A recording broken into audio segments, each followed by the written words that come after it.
You're listening to the Foreign and International Medical Graduate Show, a podcast to inspire physicians in the process of immigration to the United States and access to graduate medical education.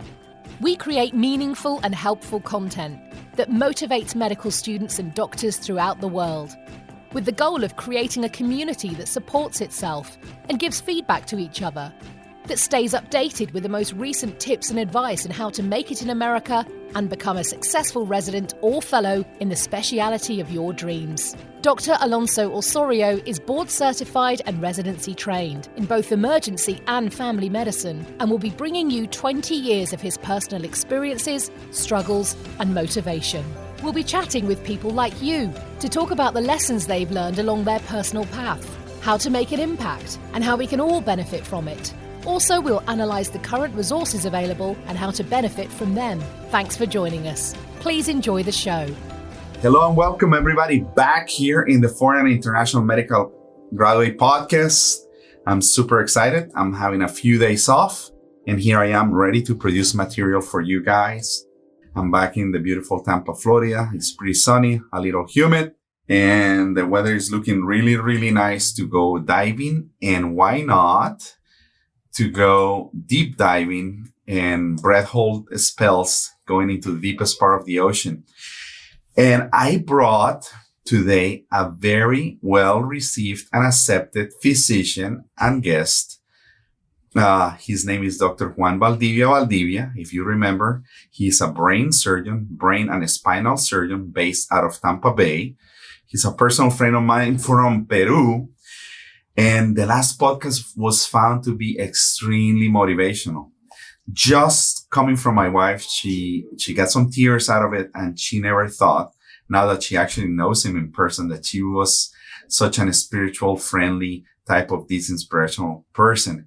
And that's what we saw. And that was the feedback that we gathered from the listeners. And so I'm excited to have him back on.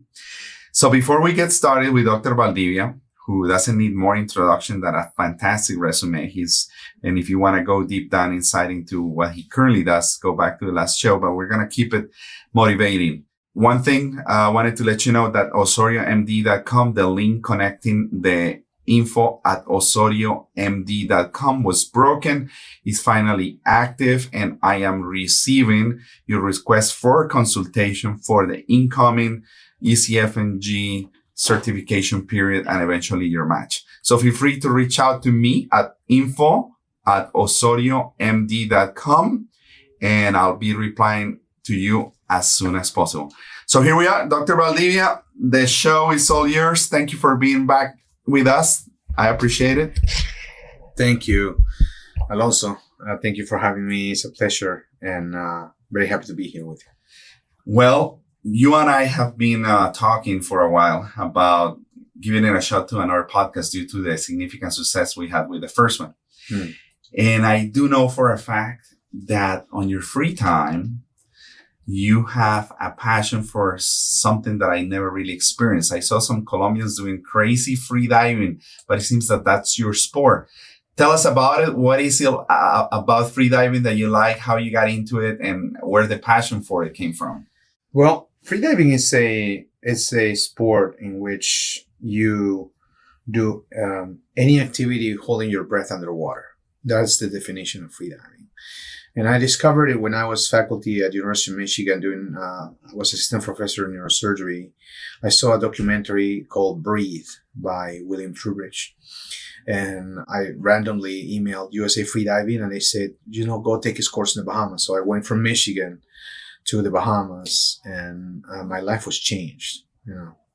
Freediving is I believe, is a shortcut to enlightenment. When people do yoga or people do this sort of dry land meditation techniques like yoga, etc. Freediving is a shortcut to that because it gets you away from all the distractions from the world. You cannot use your phone or get text messages underwater. And still you have to be present. So you're present in the here and the now. And it's a way to escape the confusion of our current times. Now you would ask yourself, so scuba is the same, right? Because you can breathe, it's better. But scuba is different. It's a different discipline. In scuba, you're able to breathe and you're almost feeling as if you're in dry land because you're able to breathe like normal. In freediving, you have to be mentally and physically in tune with your soul, really, to be able to be okay underwater. I think it's an amazing discipline and it makes me a better human being. Well, obviously, you had to have some training and preparation for it. It's not that you can just go and dive on your own.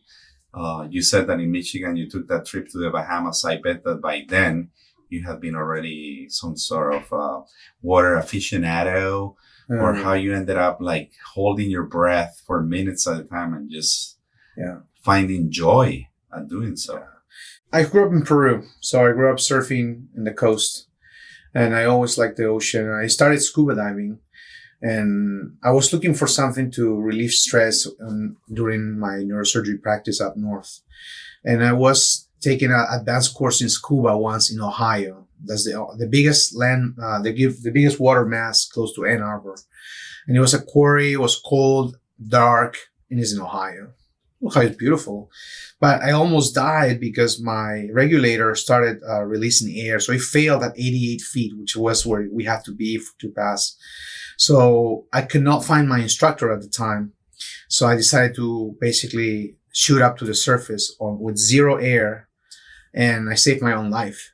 And after that, I felt like I felt elated to be able to do that.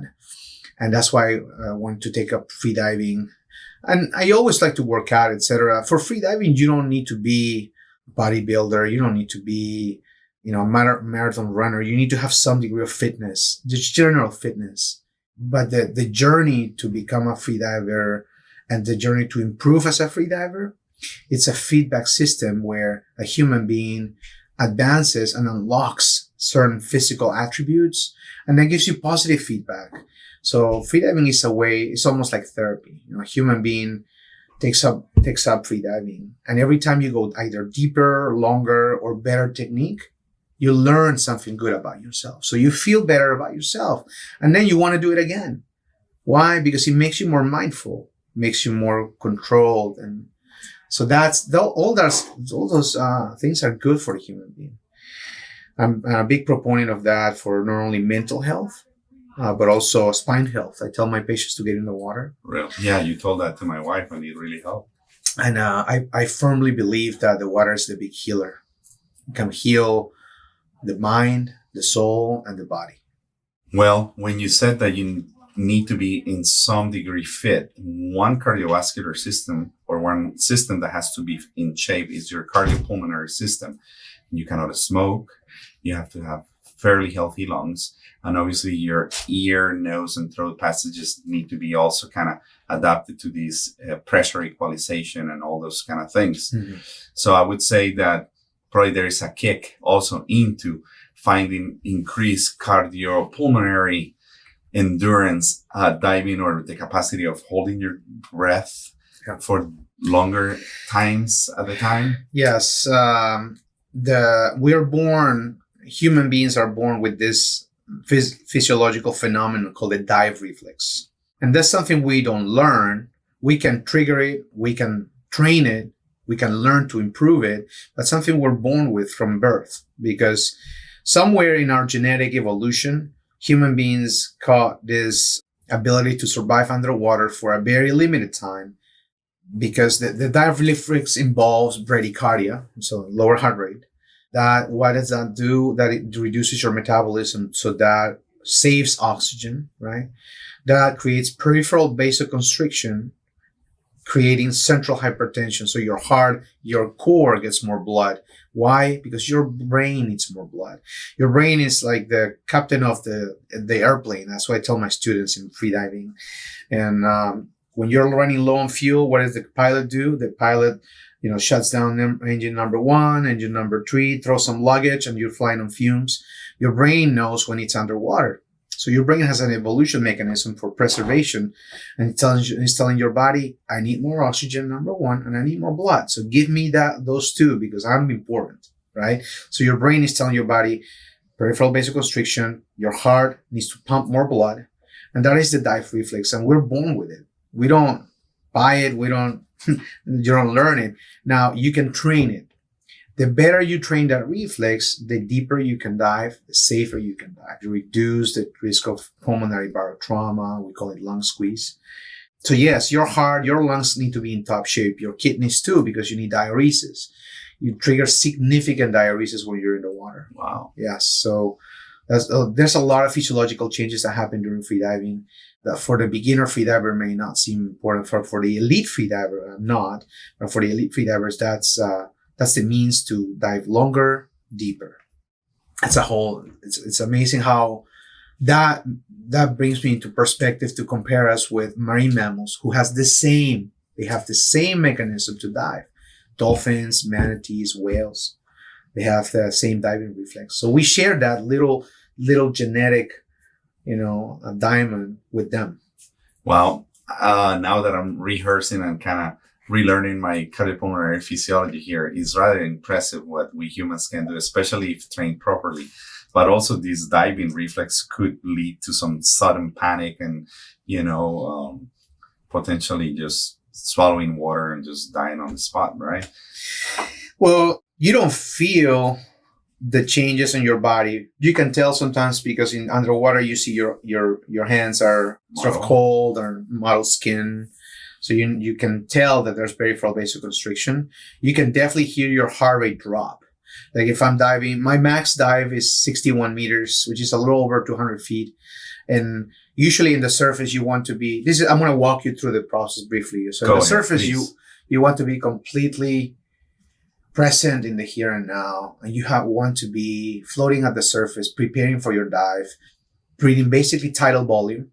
So it's almost, I tell my students, if you hold a candle in front of your lips, you should barely see the flame move.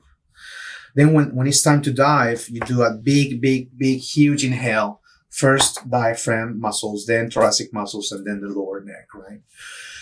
And then you start down. So your heart rate may be 90s starting because you're sprinting. You're trying to overcome your buoyancy. So you're buoyant at the surface. Once you get, let's say, to 20 meters, you become less buoyant. You start falling. So you feel the free fall. We call it the free fall. So you feel that you don't need to exercise too much. You're just falling by gravity because you become less buoyant. Your lungs were X amount of volume at the surface. By 10 meters, which is 2 atmospheres, they are half the volume already. By 20 meters, they are a third of the volume already. So imagine a third of the volume of gas, air, compressed, then you're sinking, right? So once you're falling, then you need to be totally in tune and happy because then you feel the water in your face. You feel like you're falling. You need to adjust your streamlining. You need to tuck your arms a little bit and sort of become almost like a projectile. And this is the beautiful part of freediving is the free fall because you just feel like a different animal, really. You become your marine mammal self, alter ego, that's what I call it. You become totally present in the here and now. If you have a bad thought about, let's say, your taxes or work or tomorrow's dinner, you won't be able to do that dive as good. One bad thought can take away 20 to 30 meters of your dive or make you abort the dive. That's why freediving gets you in the present. It gets you in the present, but in a very happy present. You need to be happy and happy with yourself to be able to dive. And all you do in the free fall is stay next to the line. Usually there's a vertical line, a rope. I've seen it. And then you equalize. And then you get to the bottom and then you turn back. Now, turning back, you cannot think, oh, I need to get back up. I need to breathe. Because if you do that, you will panic. You may likely black out. So you need to still trust yourself and pull up or fin up slowly. Enjoying. My best dives have been where I don't focus on the target or on the depth. I focus on the experience. And I've done 60 meters before where I said, oh, it's my last dive of the day. I've been resting. Let's see I'm just going to do a happy dive. And I hit the bottom, and I tell to myself, oh, I'm here already. That was really easy. And I come up. And that was a lot easier than saying, okay, I'm going to hit the target. I'm going to do this. Let me prepare. You see, freediving gets you in the present and it gets you to enjoy the journey rather than the goal. And that to me is very soothing for the soul. And when you say soothing for the soul, the reason why we want to touch into this topic so deeply, it goes back to medicine. One thing is wellness. And wellness, for those foreign grads that really don't understand this rather new term that has been coined for the last 15 years, is the capacity of finding like escape, like a relief of stress out of your current way of life, find some balance with people, your family, a sport. So for Dr. Valdivia, it is diving. And the other important reason why we wanted to talk about it is because he's a brain surgeon and his life could be managed in two different ways, I would say. Either he has a scheduled surgery in which he has time to prepare, plan the operation, or he has emergent surgeries. And I wanted to type of antagonize both situations on how being a brain surgeon, getting ready for lengthy surgeries, getting mentally ready for holding his urine and other body needs for hours, not eating for 12, 18 hours, sometimes even more, correct? And being able to cope with stress, stay on the target, stay focused, and be present on the moment, on the operation, to avoid distractions so you don't probably cut or burn or incise the wrong brain structure. So how do you think, Dr. Valdivia, that you can connect these two areas? Yeah, I think so. I make a parallel between surgery and freediving because they're both performance activities. You have to perform an activity at the top of your level, top of your performance level. I've been in competitions before, and I've done competitive freediving. So that's something you prepare to. Now, why is it important for me? The tricks that I used in surgery when I was training, I used them also to freedive, and it helped me become a good freediver without being an athlete from the beginning. So I use something called visualization. Visualization is a technique in which you visualize an activity or a performance before it happens, so that your brain knows what it's supposed to do. So when you do the activity flows a lot easier and smoother. In surgery, I do that sometimes the night before. If I have to do a uncommon or difficult, sort of out of the ordinary surgery the next day, while I'm having dinner or I'm watching TV, I'm sort of unconsciously and sometimes consciously thinking of the surgery steps, walking myself through the surgery. And the moment before I scrub in, or sometimes when I scrub in, when I'm washing my hands, I think about the surgery. So you are rehearsing the surgery, how does it look like, before you come in. So, I have definitely proven to myself that when I do that, the surgery goes a lot better. Okay, not the outcome necessarily, although it's related, but the flow of the surgery are a lot better. In freediving as well, you have to visualize your dive the night before and maybe the morning off. You visualize yourself being calm, present, happy. You visualize your duck dive, your descent, your sprinting, your free fall, the turn, your ascent. You visualize your surface protocol. So it's the same. It's the same technique. So I use that to dive. Now, what did I use to dive into surgery? Now, in diving, I used something that I learned before, that I learned actually when I was a kid, when I was in medical school. I learned that you perform better at an activity or a test when you tell yourself that you can beat it, that you can do it. That's why people that are very confident about something, I think they are able to perform better in that activity, whatever it is. So you do something called mind programming, or I call it self-programming. I tell myself and I convince myself that I can do an activity, even when I haven't done it before, or is very difficult. Another a trick within that is to tell yourself, let's say in freediving, I would say, I have to get to 60 meters. But in my mind, the night before, I tell myself, well, I've gotten to 70 meters. So 60 meters doesn't look that bad now. Wow. Instead of saying, well, I've been diving to 55 recently and 60 is, okay, I'm going to push it. But if I tell myself that I've done something a lot more difficult than that, then my current target becomes less stressful. Correct. And more achievable. And that's a little trick in your mind that you can do.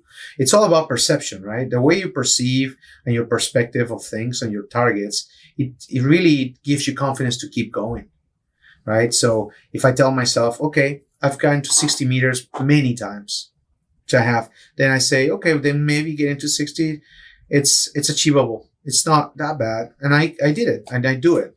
So that's my program. In surgery, it's the same. It's similar. So I tell myself, I've done this surgery many times and I've even longer surgeries. So by the time I'm going to do this one, it's going to be okay. Right? It's awesome that you're saying this, because there's a concept here that could apply not only in life, sports, and in your profession. Let's talk about relationships. You want to make out of your relationship with your wife, your significant other, sometimes by visualizing how you're going to connect, talk to them. With sports, same thing for tennis. This is huge for me. It's huge for you too. Obviously, how do you foresee yourself playing that day? What the weather is like? What is it going to feel like? How you're going to be hitting your forehand, your backhand, etc. And in business, people says, okay, how much money I want to make this year? Do I want to make 1 million, 2 million, 500,000?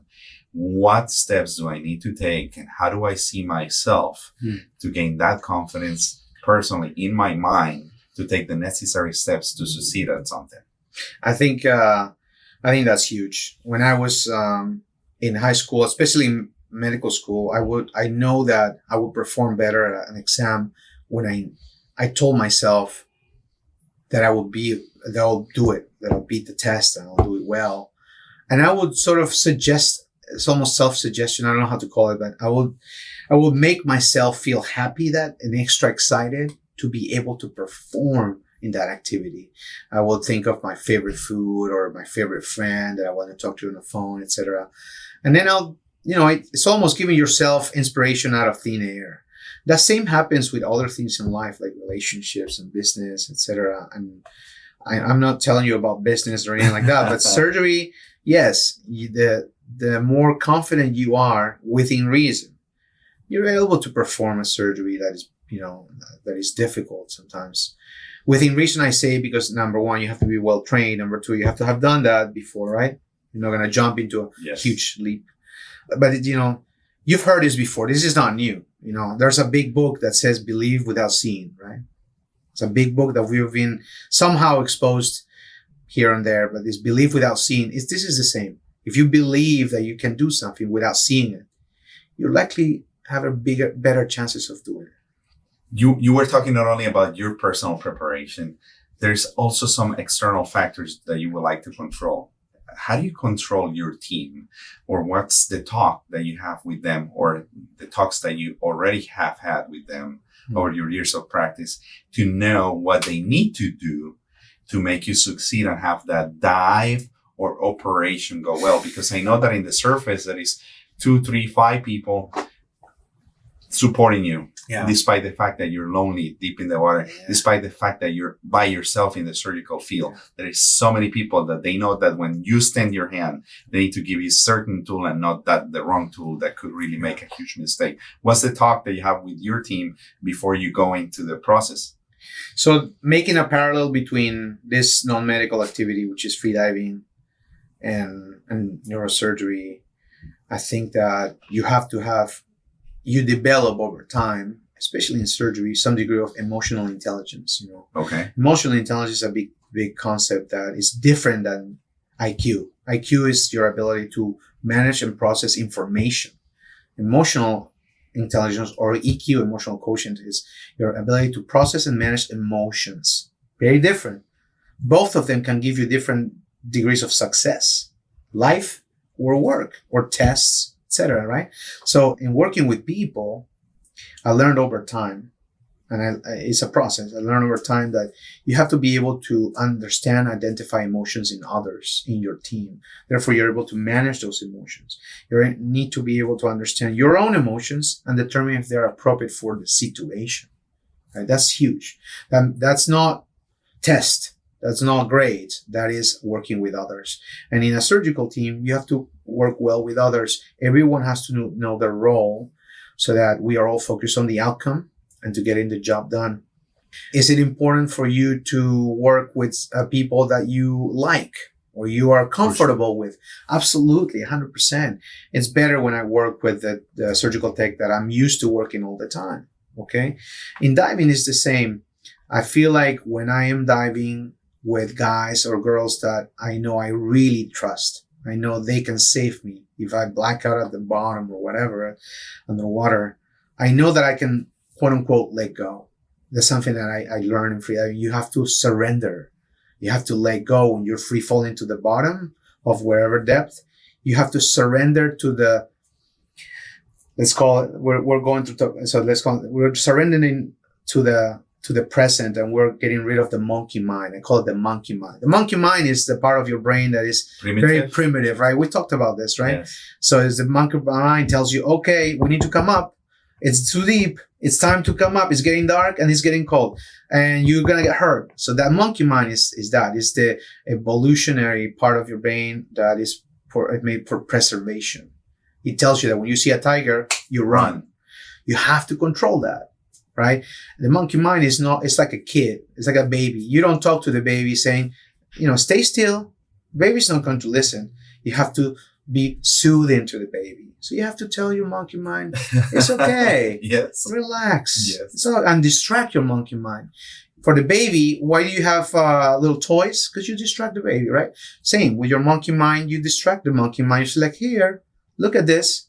And you distract yourself. So what I do underwater, if I'm coming up from depth and I'm pulling on that rope, and my mind is going crazy because you get narcosis from nitrogen, high pressure of nitrogen, etc.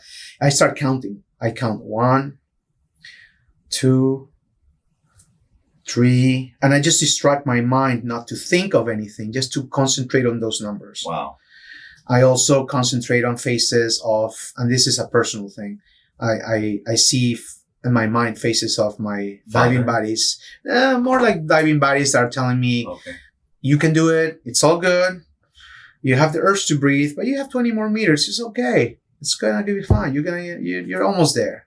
So those are little tricks that you use to get back into the present, right? You have to control the primitive or paleo brain, right? The primitive part of your brain. Same in surgery. You cannot panic during a surgery. You have to be controlled. So you have to calm yourself, put yourself together, and get the job done. Even when things are chaotic or people perceive that they're getting out of control, if you lose control, sure, it will get out of control. Yeah.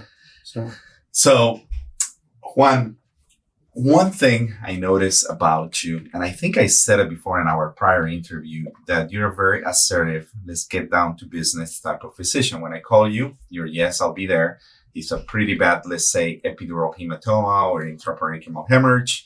You know that from the surgical action, you decided to take X, Y, or Z steps. I'm not going to go into the details of the surgical thought process that you do because I'm not a brain surgeon, but I can see the impending emergency that is going through your head, the amount of steps that you have to align, getting the OR, setting up, booking the time to take the patient immediately, and talking to the family. And I have suddenly seen you kind of click in this mindset of mindfulness. And despite the fact that you're feeling the pressure to take the patient into the OR, the family wants to know about what's going to be the outcome. What are you going to do to their relative or loved one?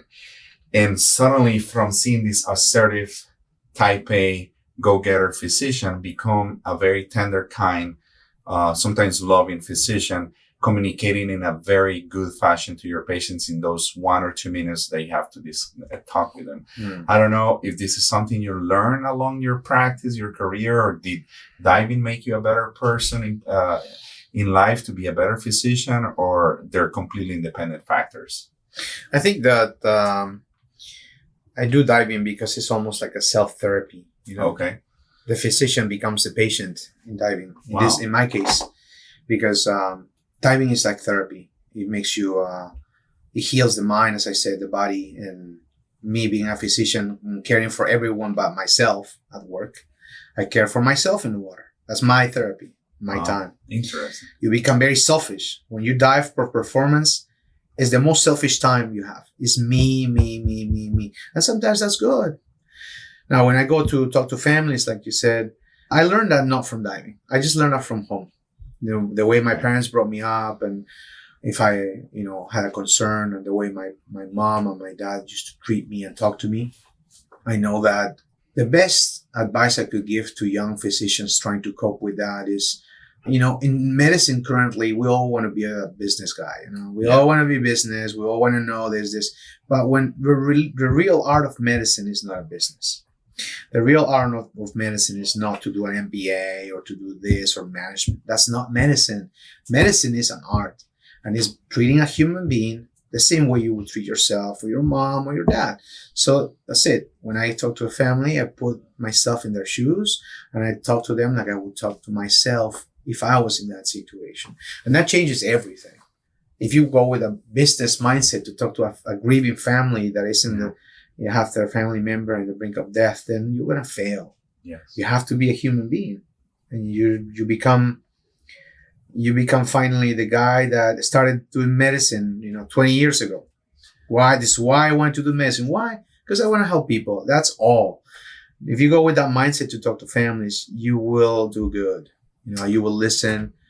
I think, that's a concentration. How important it is to keep the patient first and as the center of your practice on a regular basis. How crucial it is. I know we kind of were talking about it earlier on, and I wanted to bring it up also here as well.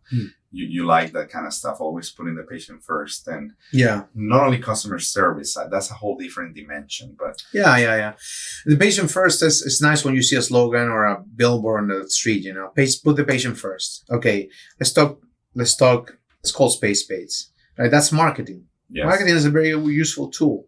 You can sell anything. My mom was in the marketing business for 40 years. She can sell you a broken iPhone. And you will buy it on the spot. Even if she doesn't speak English, she will sell it to you. So I learned that with marketing, you can say whatever you want and people will believe you. But when you put the patient first, that means that... Truly first is you put yourself second. So you forget you have to get the snack that you wanted to. You have to go to the bathroom sometimes. And it feels good to put the patient first because I can sleep at night. Sure. The current model of medicine and management and organized healthcare and things like that. Sometimes, honestly, this thing of put the patient first is conflicting to that. Because in one end you have human factor and in one end you have money. And tell me how they meet. It's so difficult to put those together, right? Yes. It's either money or the patient sometimes. Yes. And we see that in insurances. We see that everywhere, right? So putting the patient first to me is, just giving that extra 5 minutes of time to talk to the patient, because I know that if I was that patient, I would want that, right? Yes. If a patient, wants to get called over the phone, then I call that patient and I tell him everything's going to be okay. And I think it feels good. Not putting the patient first really goes beyond the financial type of medicine. It's for the human side of medicine. And Well, that goes for our foreign medical grads. We have said so many things that they can actually apply on a regular basis as they get ready to take on in this endeavor of sitting down to prepare for step 1, step 2, step 3, the OET. I mean, guys, try to consider to add on all these kind of meditative techniques, visualization. I know you guys been studying hard. I know you guys are preparing, taking thousands of questions, but consider to do a lot of visualization on how you're going to be performing the day of the exam to get rid of those butterflies in the stomach, the fears, all those anxieties that come up in the last minute that give you a mental block and suddenly obstruct your performance.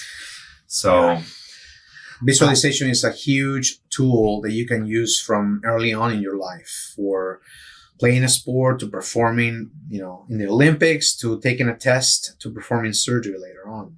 It's a huge tool, visualization. Yeah. I wanted to ask you 2 things that I'm curious about, and one concept that you and I had discussed earlier today. Why do you feel that the humans in general are inclined to be on the water, but at the same time, we don't know much about the ocean? And you call the ocean the big mother. And what you meant by saying that in our preliminary conversations? I think the ocean It's pretty easy to, when you look at the map of the world and you see how big is the ocean, it's bigger than any landmass. You can tell that we have to have something in common with the ocean. Number one, there's so much life, and the water is a universal substance, right? For us to survive. I ask myself, why are we drawn to the water so much? Is there something during our evolution, creation, that made us so connected to the water? I call it the big mother because in the ocean, we're all the same. We're all the same. We're not different. We're not rich or poor or black or white, we're all the same. So we are uniform, right? So to me, that's very attractive because it takes a weight off your shoulders a little bit. It gives you a little bit of peace because you're in a very enjoyable environment. And to me, every time I go in the water and come out of the water, I feel healed.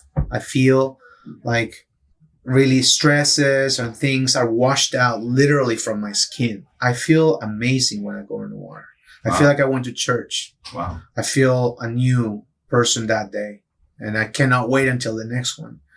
Yeah, I feel like and to me, every time I touch the water, I just give thanks, because I'm Catholic, I make the sign of the cross. Yes, that's how I do, right? So, that's what we do. I feel thankful that I'm able to touch the water.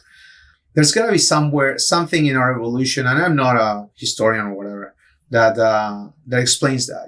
If I don't know if you ever read about the aquatic ape theory. No. So if you read the aquatic ape theory, it's maybe a far out theory that states that there is a division in the evolution tree. The usual evolution theory is that we were in the trees, right, like monkeys, and then we suddenly got him.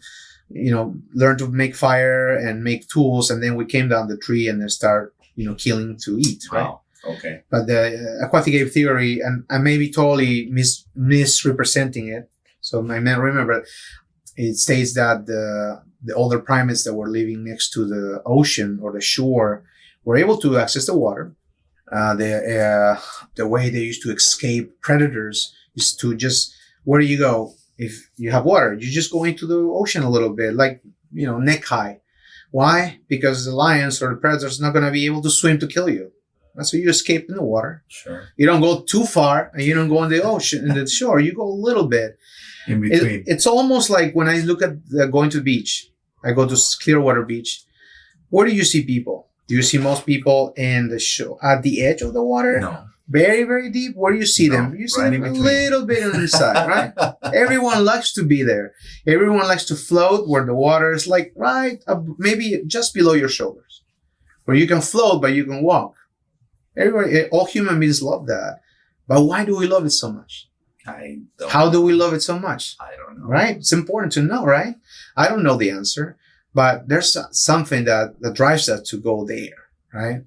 So, again, the aquatic ape theory explains all the things like why your fingers get red, the surface of your fingertips get sort of irregular when you are in the water too much, and it says always for friction, so you can get off the rocks better.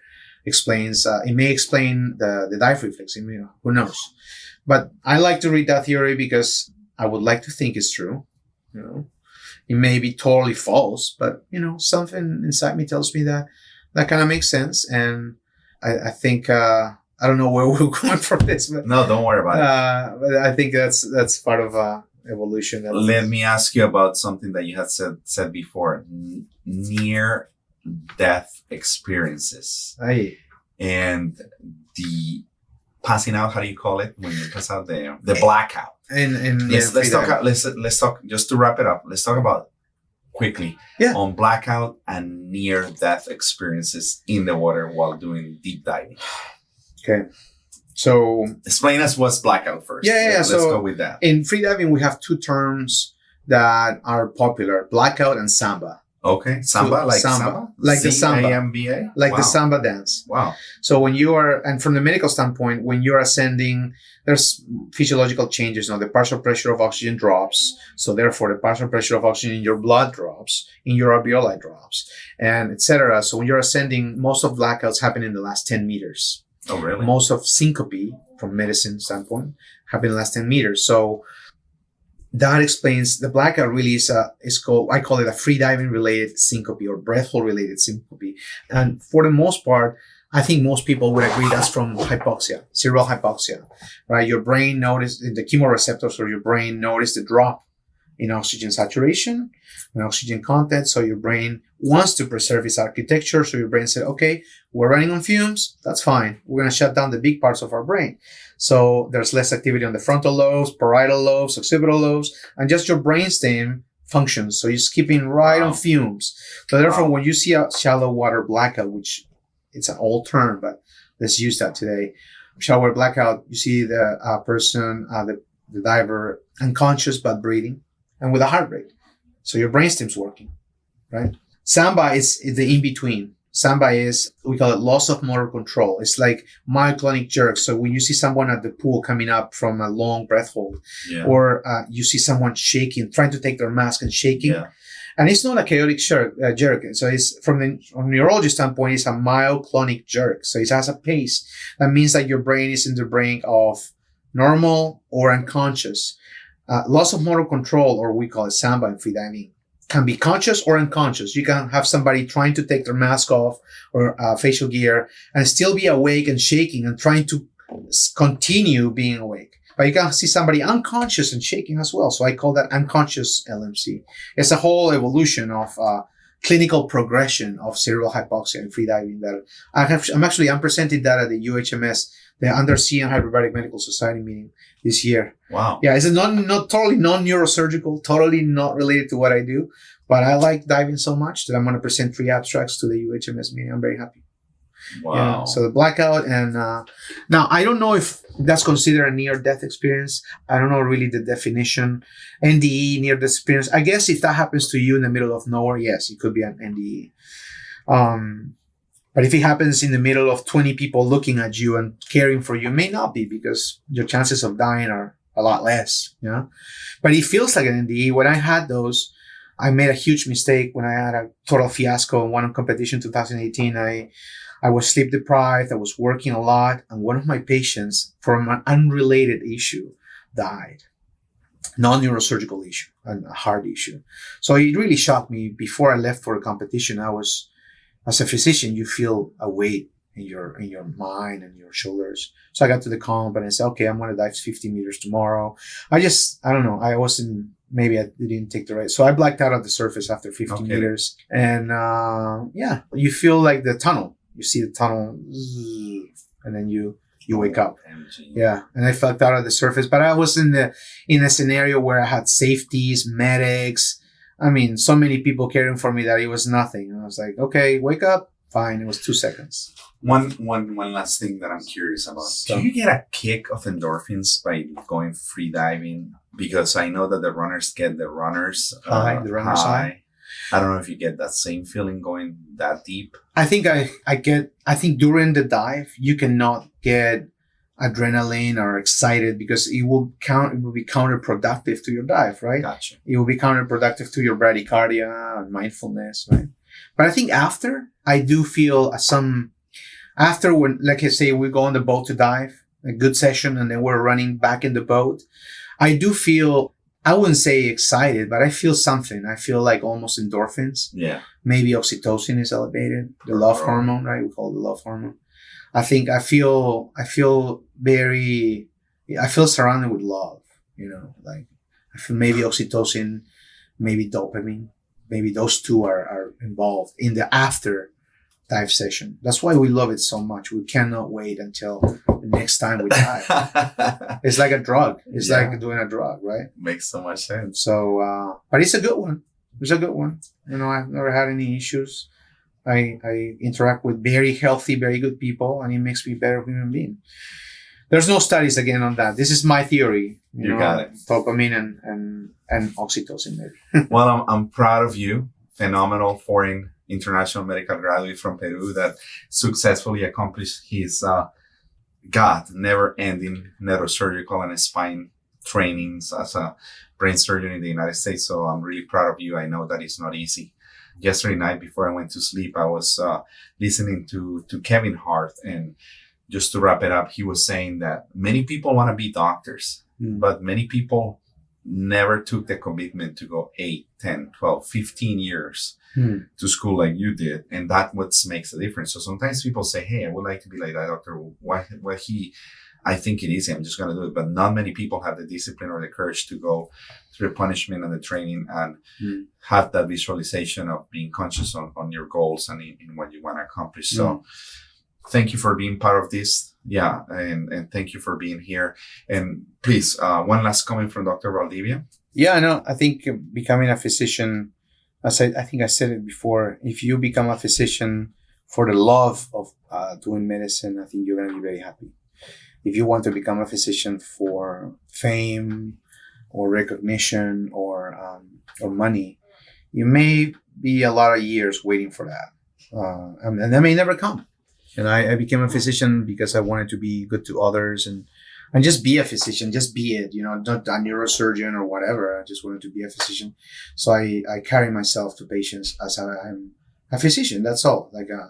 Not just a neurosurgeon with this big, huge ego. I try not to get that. That's a flaw that we neurosurgeons have, all of us. We are crazy and we can be jerks sometimes. I'm fully accepted. And also I wanted to say about freediving, never dive alone. Oh no. It's extremely risky. I want to make sure your viewers hear this. Freediving can disclosure. Yeah, this is very important for everyone. Disclosure, guys. Recently, I've had encounters with people. Recently in the Springs, there was a guy that blacked out on the water. There was a guy in another country that I happened to dive once with that died. So you see these little incidents all over, happen isolated. But that's a sign that we're not doing something right for the sport. Freediving alone is extremely dangerous. Your chances of dying with a shallow bladder blackout if you are alone are almost 100%. Wow. In my mind, in my book, right? You can be holding your breath on the bathtub. And if you don't do it right, you can die. There's no joke. Okay. Even if you're holding your breath in your bed and in the wrong circumstances, if you're alone in the house, you can die. Okay. No, I'm not joking. So number one, if you're interested in freediving after this talk, do not dive alone. Number two, if you're interested in freediving, you want to do it, take a class from whatever agency. I'm not going to mention them, but they're all pretty good. You're just holding your breath. It's very good and you can learn from A to Z. It's very important who you choose as your instructor. It's a very fulfilling sport, but please don't do it alone. Please take a class. Please get certified somehow. And don't learn just from YouTube. You can learn from YouTube a lot of things. When you're advanced, you can learn a lot. But in the beginning, learn from somebody that really cares on how you will do. That's it. I know how you say it. Well, thank you again. And the Foreign and International Medical Drive podcast is wrapping it up with episode 67. We're going to try to spice it up. We're moving into a new period of eligibility for the 2021-2022 ECFMG National Residency Matching Program cycle. So I'm here to consult to help you out. Reach out to me, info@osoriomd.com, and stay in touch. Thank you. Goodbye. Thank you, guys.